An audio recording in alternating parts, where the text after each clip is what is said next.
Explore your identity with Tayameaca.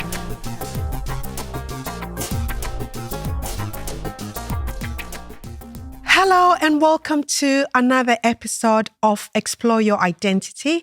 Here we delve into conversations about different aspects of our identity, both positive and negative, that have influenced who we are today. I am your host, Tayameaca, and I'm thrilled to have another incredible guest with me here today. A big thank you to Dionne DaCosta for being here today. Welcome, Dionne. How are you doing today? Hi, Taya. Thank you so much for inviting me along. I'm looking forward to this podcast. I've seen so many inspirational women on here in the last few months. Thank you. And you're doing really well. Amazing. Thank you for bringing me on. And thank you for allowing this conversation. So I always like to start with a little bit about your background, just to give our listeners and audience context and into your identity. We are an identity podcast after all. So in a few words, how would you describe any particular memory or instance in your childhood that you feel has influenced the Dionne that I know now and love? Oh, thank you, darling. I think that one of the most vivid memory that I have as a child is my mum throwing me onto a stage when I was like 4 years old. And I sang. She said, you can do it. And there was a big crowd, and we were in Southport or some kind of old school, they used to have like fun days, like very British fun days. And they were trying to get someone from the audience, and she nominated me, and I was shy. And she said, you can do it. She was like, good at building my confidence, really. And she pushed me onto the stage, and I got up in front of everyone and sang, and everybody was applauding and clapping. And I think that I've always been like a confident person. And, that's one of the memories that stands up when I look at it. So you can sing as well as design beautiful clothes? Yeah, I am actually really a good singer, yeah. Oh, lovely. Yeah. Oh, wow. And that's amazing that you can actually remember like something from like 4 years ago when you were 4. I haven't got any memories of that. Years ago, but not a disgusting age to say.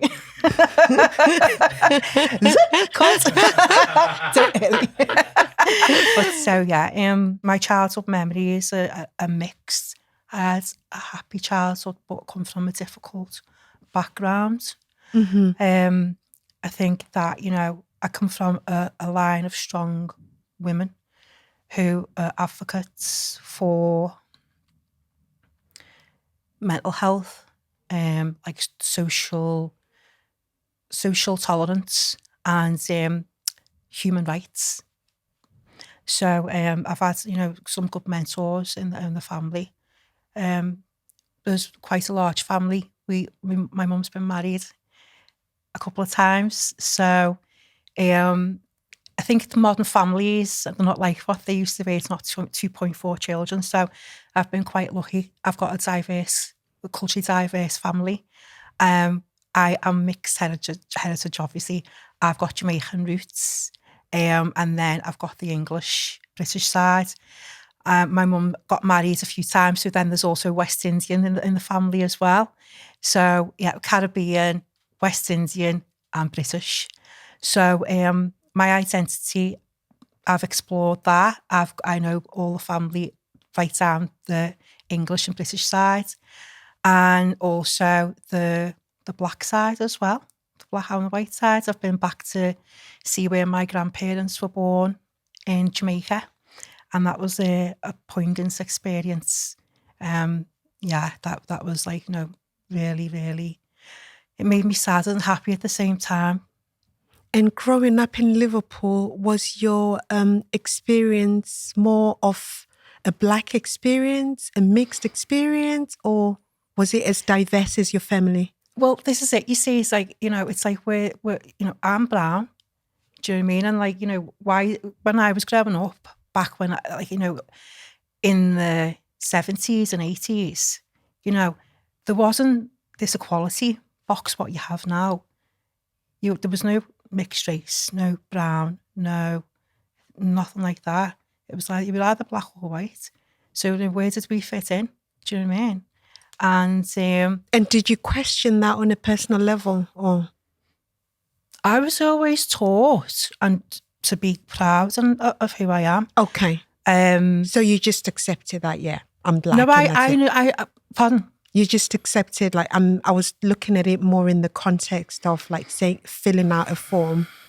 You just went for that option. Well, I wasn't have to fill forms out when I was a little girl, but my mum always made me aware of the social side of things and about equality, diversity and inclusion from a very young age. I was quite happy in my own skin. Yes. Because I've got the best of both worlds. And who gave you that confidence was it within the family? I think confidence comes from within. Even though you've got like outside influences. As I explained before, my mum used to she's an advocate for self-confidence, and if anybody was challenging my colour, or she'd send me back out into the streets actually. Was she? Yeah. Wow. And say, sounds like a strong woman. You're not coming back until you've dealt with this, because you know that I've got to go through life and face adversity. Unfortunately, because of the way that society is at the moment with this diversity, people need to be more culturally competent. If we cut our finger, we all bleed one colour, don't we? I'm all about love and peace, but some people are at war with themselves and their ideals, and unfortunately they will project their feelings onto others, which is really difficult. And growing up in Liverpool, did you face a lot of that? Or growing up in Liverpool was fantastic. I come from a family where I spent a lot of time in the north and the south side of the city. So I've got some excellent childhood memories. I grew up in the hip hop era as well. Oh, nice. Where, so, it was all about music and fashion and people coming together really, to celebrate the modern culture. So there was a lot of us, from Toxteth. I mean, I didn't grow up in Toxteth, but I was there all the time due to family connections. Yes. Do you know what I mean? I ended up moving there, but everybody was great. We all used to get along brilliant. What age were you when you went to your first rave? My first rave, I put Was the it raves day on. or night? We put the raves on. We were the rave. Seriously. Tell me we more. put the raves on in Liverpool back then. Was it like a house rave, or you'd have a venue, or what was it like? One of my family members was, he got, there was warehouse parties, but Carl Williams, he died now, he put the first rave on in Liverpool. And was it a night one or day one? It was a night rave, and it was in a club what he'd hired out, but there was illegal ones as well. Where people would just go to the beach or, and set up. It's a bit like what happens now, only that we were all the pioneers for it back then. But we grew up in a society where Thatcher was in charge, and it was a really tough time for the people of Liverpool. People were getting laid off from work, and there was a recession the Tories were in, and there was a lot of people. We were going through similar things as to say, with the crises for food shortages, and there was the Dockers movement as well. So it was really tough growing up. So people just all clubbed together what they could, and I know you as an amazing award-winning actually fashion designer. Yes. So what was fashion like? Did you create your own rave outfits, or what was it like for you? I think with me, from an early age, I didn't follow the mainstream fashion. I had my own. I liked things that were from different eras. Yeah. So my great auntie and my grandma, they had they kept their clothes. So they had clothes from when they were in their 20s. So 1940s really cut suits. Nice. beautiful suits made of gorgeous fabric, stuff from the 50s to 60s, fronted rhinestone tops with all kinds of embroidery. Yeah, do you know what I mean? yeah. So what I would do is I'd make a little bit myself, then I'd buy some mainstream clothes, and then I'd go and read. Everybody used to copy me all the time, to be honest. Like, all my friends used to copy what I'd wear. So I used to think, and they can't copy something that's vintage. Yeah. Do you know what I mean? What age were you when you started sewing? Oh, wow. My mum is a fashion designer. Oh, wow. And she... Amazing. Yes. I didn't know that. Yeah. Linda, she's cool. And she used to do all the sketches, and I'd come over and see what she was doing, you know. And she put me on the sewing machine when I was 4 years old. Oh, wow. And taught me how to sew. Yeah. So that's where my love of fashion comes from my mum. And she always wore amazing outfits, and I used to go and dress up for them, everyone's clothes. I loved it.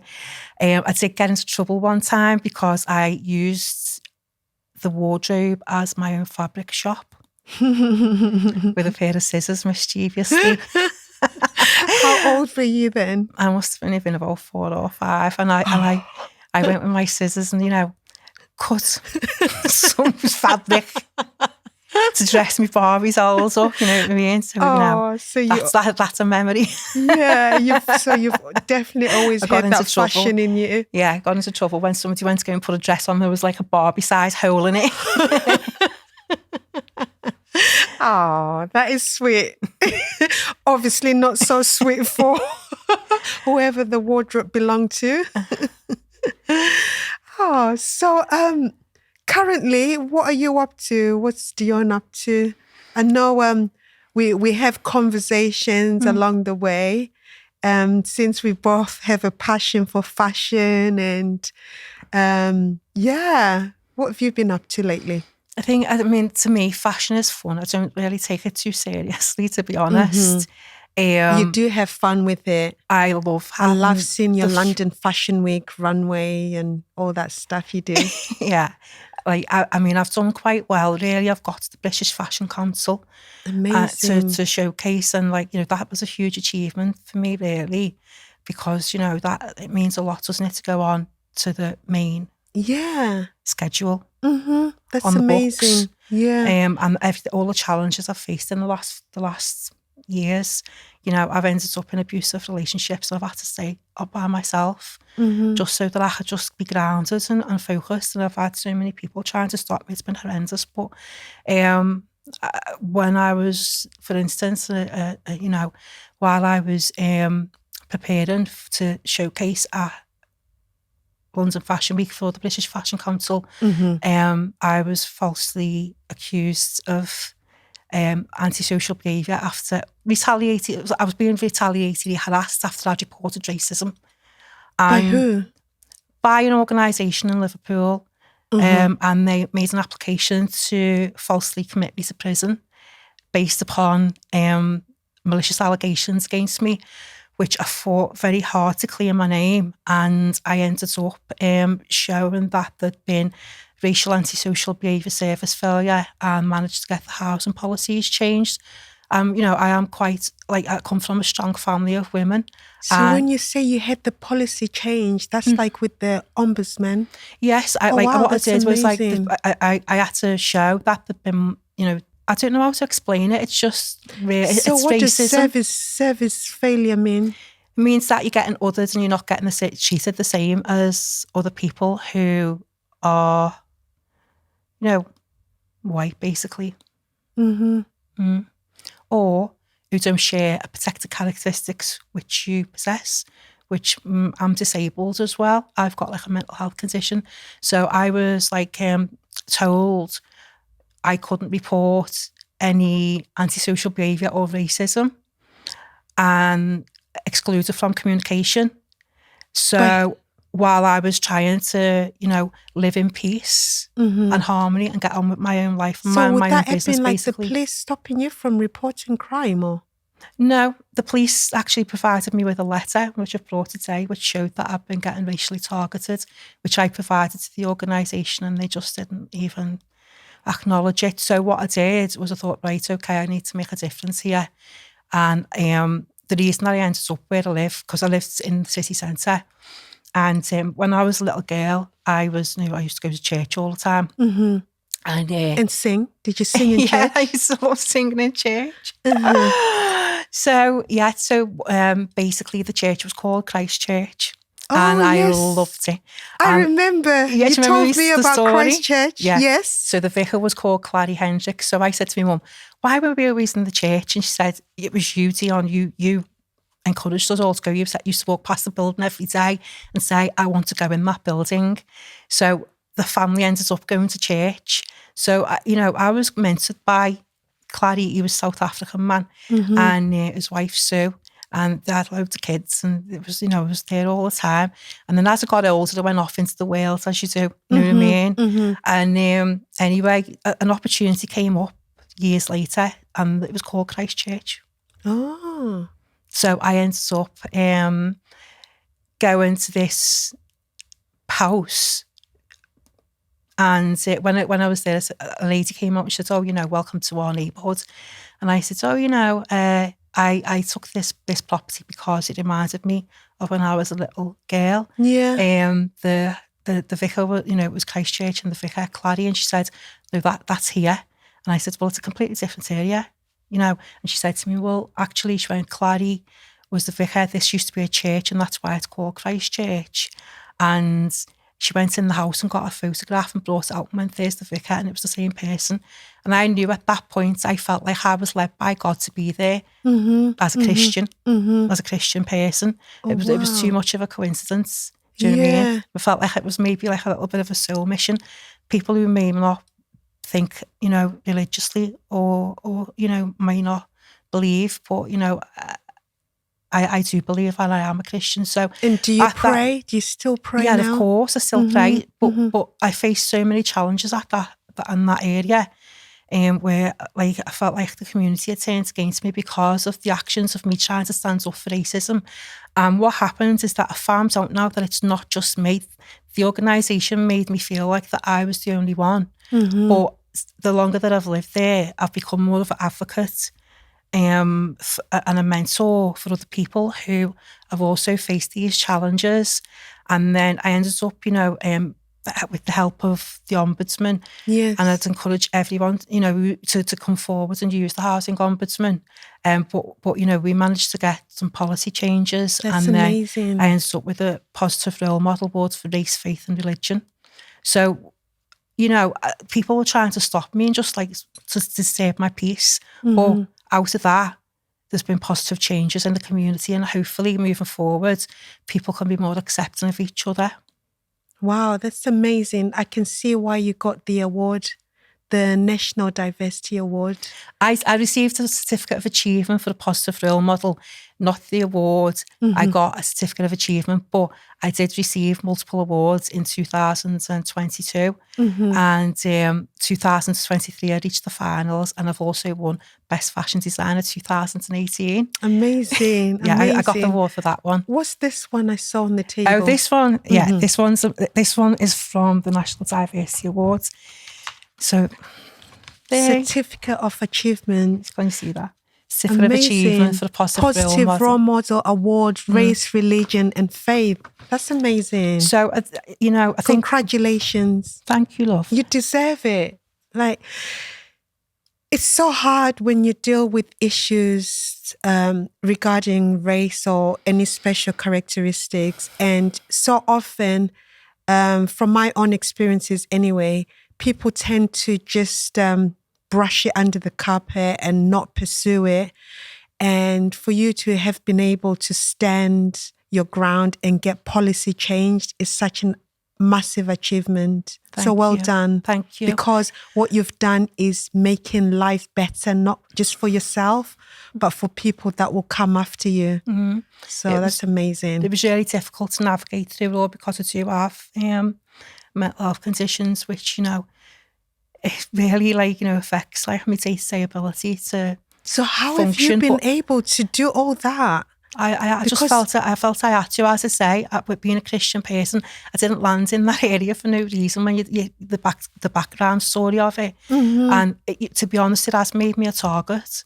I have been threatened to not continue, and I had to push on, and I felt back to when I felt like I had to pursue to stand up for all of our rights, not just mine. Yes. And it's led to litigation where they're trying to give me a big bill for standing up for myself, like thousands and thousands of pounds, which they've been found sort of, guilty basically of these racial service failures. Wow. So, I'm just pushing through the best I can. I'm not legally trained, but you went through all that on your own? No, with God. Wow, amazing. God and Jesus on my side. That is so much strength. God and Jesus. So much strength. Wow, well done. And my angels and my spirit team and my ancestors. I'm a spiritual person. What's next? Well, what I did was I thought I'd love to be able to help anyone else going through this. My son's a social researcher with a background in anthropology. Yes. So he's really good at putting together summary reports for organisations and cultural competence training for organisations. So because of what's happened to me, I've decided that, I'd love to be able to move forward and help others and provide those packages. Yes. If anyone wants any help as well with how to... The system's designed for us to fail if we're facing discrimination. There's so many different signposts and organisations, and they send you down the wrong path, and you're going round and round in loops. So if anybody needs any help, then just come and see me. And how can people connect with you? Well, obviously you're going to leave some details, aren't you, on the podcast? Yes. But yeah, and they can always ask me. Yeah, isn't it? Yeah. But yeah, I think that, I've done quite a lot with a lot of work in television and fashion as well. I've been out to Africa and lived with the tribe as well, the Jimwanzee tribe. Oh wow! And they're quite strong people. Have you got photos with them? Amazing. It's like a TV series was done about that, but they taught me to go out and live on the land and hunt and forage and gather. Wow. So I couldn't do it. I can't even do camping. Yeah. I could attempt glamping, but try and live with a tribe in Africa. And I'm from Africa. I can't do that. Sorry. It was You're really stronger hard. than me. It was hard. There was lions and hyenas everywhere, scorpions and snakes. There's no way I'd slip in the jungle a day in my life. No way. Yeah. So well done. But they taught me how to forage from the land as well, and they have no cancers and things like that. There's really low obesity rate. So moving forward, what for me next is that I am really into holistic practitioner, holistic therapy. I think I'm going to have to get you back, and we'll have another conversation, and we can talk more about the wellness and Well, this is why the part of this award was actually for me being a mental health advocate, getting out in the pandemic with my brand. And my product and helping others. So that was also part of that award. It wasn't just all about, it was because it was everything. We definitely need to have a second conversation. So I like to kind of round things up with some fun fashion related questions. And what better person to have that fun with than you, a fellow fashion designer. My first question would be, have you got any item of clothing that you're emotionally attached to? Everything. Oh, everything clothing. Everything clothing. Oh, cool. I love that. Look, it's one of them, isn't it? Fashion rotates so many times. We all have our favourite key pieces, and I think as well, when you make something, a lot of love goes in. People don't realise how much work and effort goes into a garment, and sometimes you don't want to part with it. I thought it was just me. That is my confession. Yes. Some of my designs, I'm like, do I really want to let this go. I just want to keep it all. Blood, sweat, tears, isn't it? You know what I mean? I literally want to keep it all, but I've learned to let go. Yeah. And I just think, okay, it's going to another home. Yes. And it's going to be loved just as much as I loved it. So I let it go with love now. Yes. Yeah, but I can relate stunning. because I want to hold on to everything. Yeah. I love this design, what you've made here today. It's absolutely gorgeous. Look amazing. It's a green day. We're grounded today. Yeah. Have you got anything that you would consider that I would consider unusual or weird that you have in your handbag? What's in your handbag? What's in my handbag? My handbag's over there, but I've got a Bible in it. Oh, lovely! Yeah, that's a good accessory to have. Yeah, I've got my Bible in there. I've got two. One from Ryan, my mate, who he's a staunch Catholic, and he gave it to me, prayed for me, and he's wrote a nice passage in there because I've been going through some tough times. Oh, that's beautiful. One from my brother. I never go anywhere with my brother Nicky. Yeah, I've got his as well. He passed away. He was beautiful soul.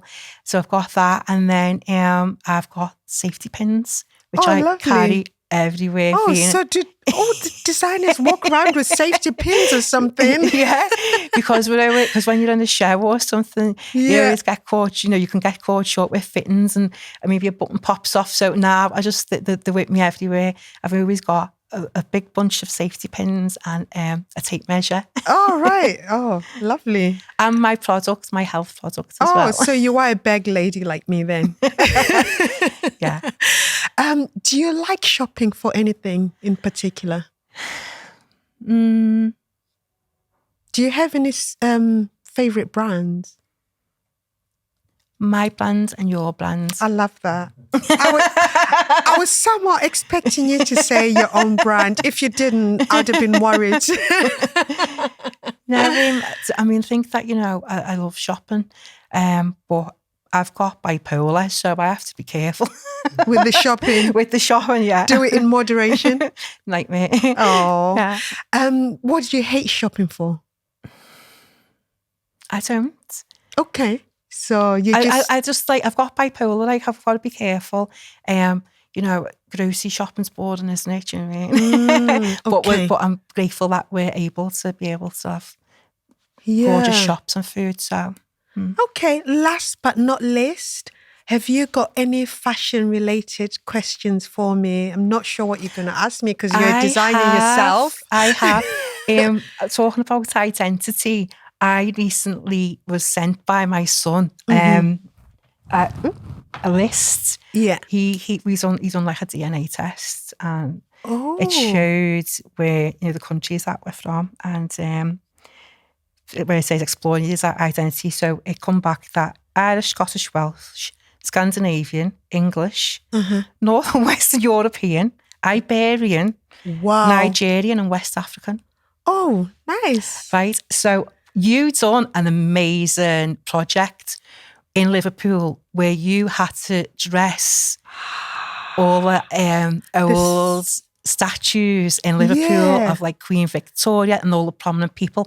Now, we're talking about, race and basically, they were all involved in the slave trade, and Liverpool was built on money from the slave trade. So I always wonder, when you were designing and making the collars for them, you used some African fabrics, and it really inspired me. I love to see it, it brought, and I just wondered if, you were honouring the ancestors. Do you know what? In the fabrics that you chose. That is really, really an interesting question, because I remember my first instinct when I got involved with that, it was for the Sky Arts documentaries, as statues redressed.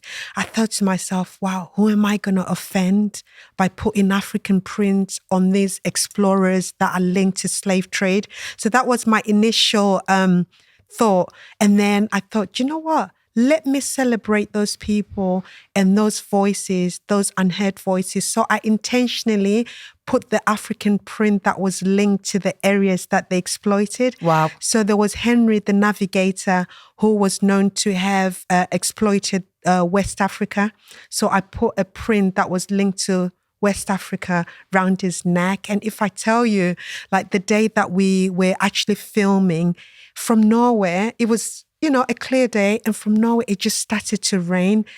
And the It's like raindrop, tears. it was just like, I can't even describe it. I'll try and describe it. But literally, it just started raining from nowhere, and the rain literally dropped on Henry the Navigator's cheek, like he's crying. And I remember literally feeling like that moment. I had a moment of, I don't know what to call it, but it was, I almost saw a vision of him lying on his deathbed. Wow. And having regrets for all the things that he had done. Yes. And I still have the photo, and you can see that the little drop of water that looked like a tear That's on a his... beautiful moment, So isn't yeah, it? that was quite a moment. So in that moment, I really did feel like I was honoring all the people that had their untold stories that went before me. So yeah, thank you for that. Amazing. Thank You've done you. amazing so well. I'd love to see that picture. Oh, I want I'll a copy. definitely I want a show copy you. of that. We've come to the end of our episode. Thank you so much, Dionne. I'd love to bring you back and speak more about your work with the wellness and everything else. This is the end of our conversation on Explore Your Identity. I just want to give a heartfelt thank you to all our listeners and our viewers. If you found value out of this conversation, if you got something out of it, please share it with others. And please remember to subscribe to our YouTube channel. And if you have a little look there, you'll find other episodes of different identity conversations. And I just want to say thank you again to my guests. Thank you, viewers. Thank you, listeners. Keep exploring your identity. Till next time.